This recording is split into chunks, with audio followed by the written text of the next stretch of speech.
Okey, Assalamualaikum warahmatullahi taala wabarakatuh. Salam hormat, salam kasih dan juga salam hibah saya ucapkan kepada semua pelajar. Dan saya mengharapkan semua pelajar sihat dan sentiasa mendapat rahmat daripada Allah Subhanahu taala.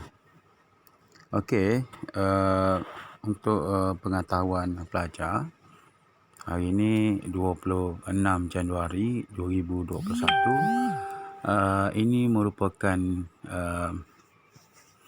pertemuan yang pertama dan untuk pada hari ini cikgu akan menerangkan mengenai subjek kelas yang perlu dilalui oleh semua pelajar, iaitu kemahiran insaniah, kemahiran subjek tingkatan 4 ataupun dikenali sebagai KIS, KIKS. Kenapa pembelajaran KIS ini sangat penting? Kerana dia memperkenalkan model pembelajaran yang perlu diterapkan kepada semua pelajar dalam elemen sejarah. Jadi saya nak pelajar dengar dan tengok slideshow yang cikgu akan terangkan apa yang terkandung dalam subjek khas untuk KIS ini. Okey, kita bagi yang pertama. Okey, kita bagi yang pertama. Model pembelajaran KIS ini memperkenalkan model pembelajaran 5E. Apakah itu 5E? Cuba belajar tengok kat sini. Nampak semua kan? 5E. Yang pertama, engagement. Engagement ataupun dikenali ataupun dalam bahasa Melayunya adalah salin berkaitan. Ataupun ia juga selalu disebut sebagai pertunangan engagement. Mesti ada dua pihak, di antara cikgu dengan pelajar ataupun dia pelajar sama pelajar. Saling berkaitan merujuk kepada aktiviti kita di dalam kelas lah. Ada yang buat secara berkumpulan, di antara pelajar akan berbincangan mengenai tajuk-tajuk yang diberikan oleh guru. Kalau kita tengok yang warna merah itu adalah guru, merujuk kepada sistem pembelajaran abad yang ke-21, iaitu melalui berkumpulan berkaitan, pelajar akan berbincang mengenai isu yang diberikan oleh guru tersebut. Ini pembelajaran 5E ataupun yang pertama mengenai engagement, saling berkaitan di antara satu sama lain. Okey, selepas daripada engagement ataupun saling berkaitan, perbincangan dalam kumpulan itu, seterusnya pelajar akan didahkan dengan penerokaan.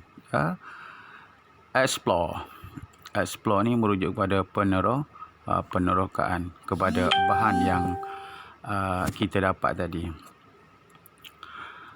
Melalui penerokaan ini, selepas daripada penerokaan, pelajar juga perlu buat explanation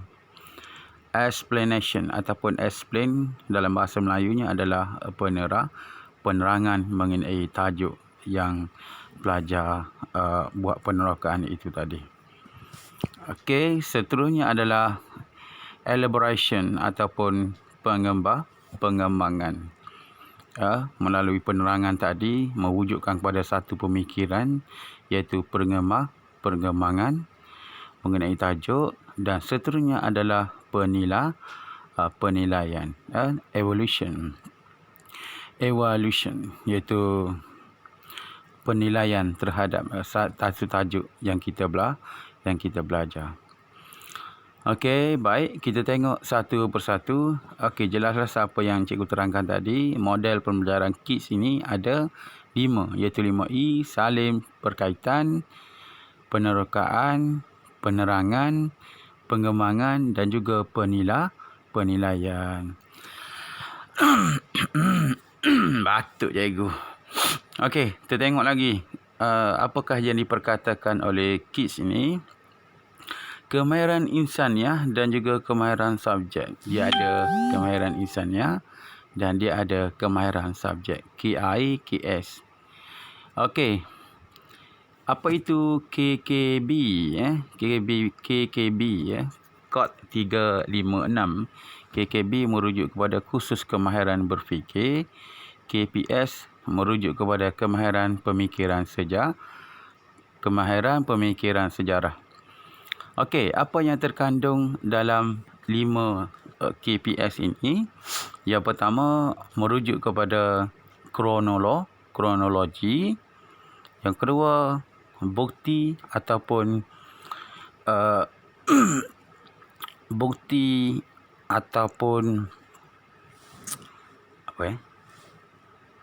cikgu lupa jap.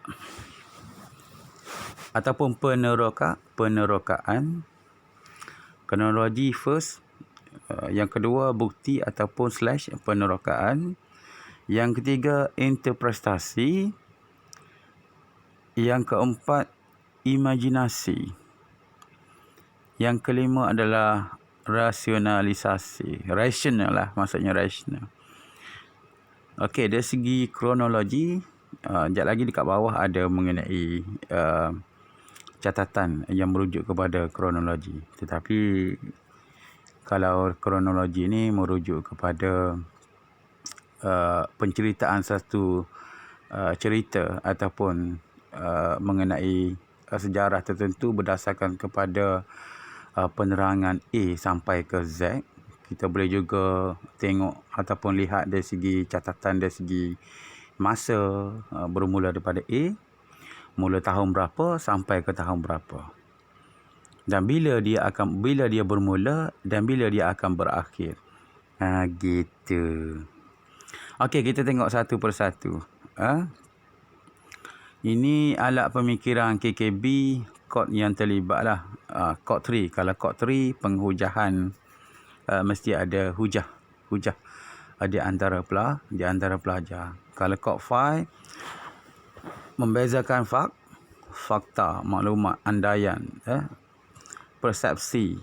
Kalau kod 6, C itu fokus dan juga bermatlamat.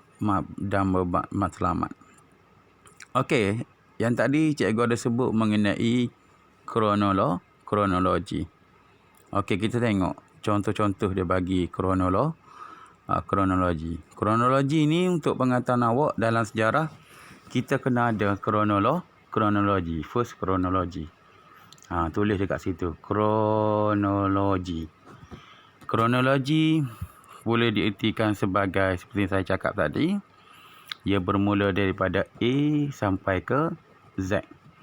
Penceritaan pun boleh juga, ataupun dari segi masa pun boleh, bermula daripada bila dan berakhirnya kepada bila. Contohnya kita bagi ialah garis masa semasa zaman ais batu. Iaitu kita boleh lihat dalam jadual ini, cuba pelajar tengok dalam jadual ini, garis masa garis masa 11,000 sebelum Masihi hingga 6,000 sebelum Masihi, merujuk kepada zaman air batu. Okey, baik. Kita ada zaman Paleolitik. Paleolitik merupakan zaman masyarakat awal penggunaan batu. Paleolitik.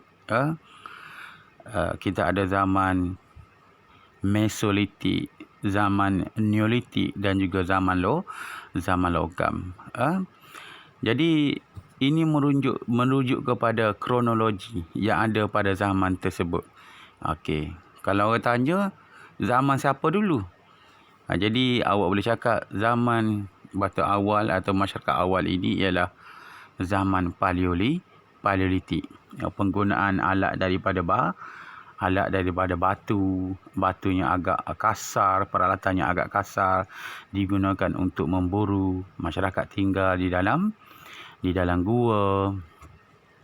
Ada yang tinggal di bawah pokok-pokok kayu, ada yang tinggal di tepi-tepi sungai, dan kehidupan mereka adalah berpindah randah. Pakaian ni pun menggunakan ada yang menggunakan kulit kayu, ada yang menggunakan daun-daun kayu. Itu zaman Paleolitik. Masanya bila? Bermula daripada 6,000 bukan 6,000, 11,000 sebelum Masihi. Okey, diteruskan pula kronologi selepas daripada zaman Paleolitik pergi pula zaman Mesolitik. Selepas Mesolitik, zaman Neolitik. Zaman Neolitik ni merujuk kepada zaman yang perbezaan yang sangat ketara lah dengan zaman Paleolitik. Kalau Paleolitik itu menggunakan batu yang agak kasar, tetapi zaman Neolitik ni menggunakan batu juga, tetapi dia lebih kepada mempunyai nilai estetika yang sangat tinggi, iaitu dari segi kehalusan dia. Gitu. Kalau zaman Paleolitik, kalau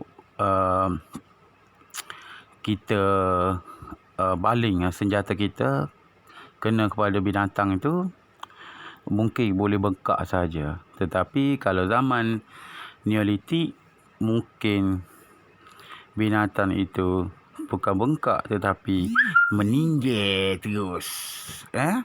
Sebab senjata yang digunakan batu juga, tetapi kehalusan dan juga menunjukkan kepada ketajaman. Tapi kalau zaman logam,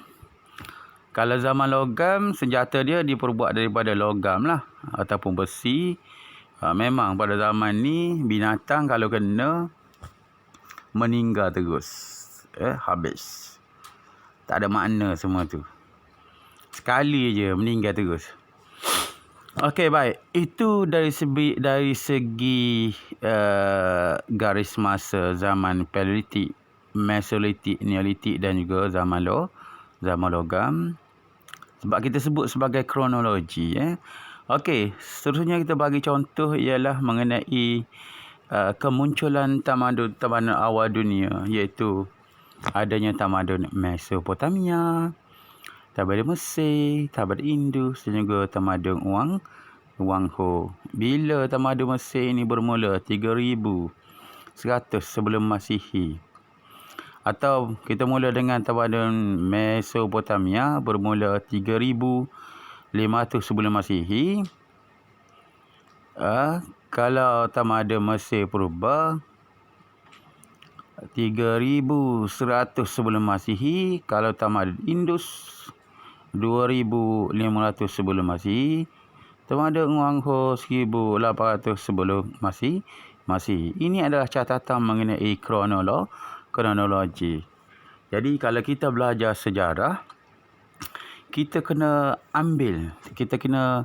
merujuk kepada kronologi ini, supaya kita dapat mengetahui siapa dulu yang lahir, ataupun siapa dulu yang perlu dikaji.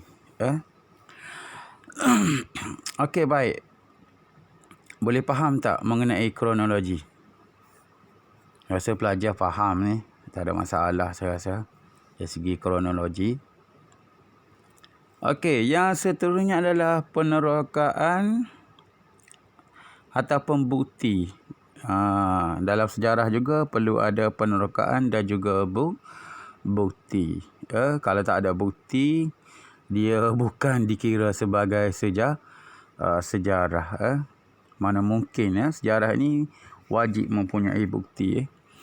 Okey, penerokaan dan juga bukti kita boleh lihat. Ni. Permulaan tamadun awal dunia, bukti. Kita tengok tamadun Mesopotamia. Di mana Mesopotamia ni? Di mana penempatan awal tamadun Mesopotamia ini? Sudah pastinya adalah di mana lokasinya? Sungai Tigris dan Euphrates. Itu maksudnya adalah tanah di antara dua sungai. Kita boleh explore, kita boleh membuat penerokaan dan juga bukti-bukti. Di mana bermula Mesopotamia ini? Di sungai Tigris dan sungai Euphrates, bermaksud tanah di antara dua sungai.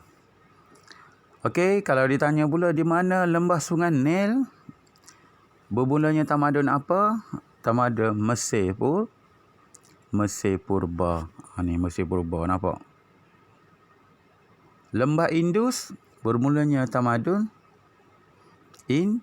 Indus. Lembah Wang Ho bermulanya tamadun Wang Ho. Faham tak penerokaan bukti? Okey, seterusnya imajinasi. Imajinasi. Apakah jadi maksudkan dengan imajinasi ni? Membina, ataupun kita boleh lihat membina, mempersembahkan model tamadun awal manusia. Contoh gambaran masa lampau.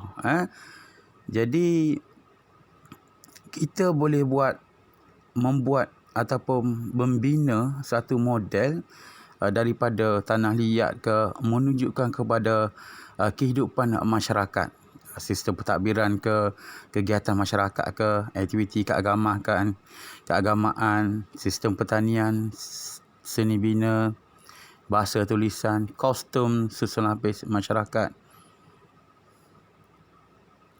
Jadi apabila kita membina satu model itu dan kita akan membuat imajinasi. Tengok dalam gambar tu. Tengok. Contohnya yang paling senang sekali,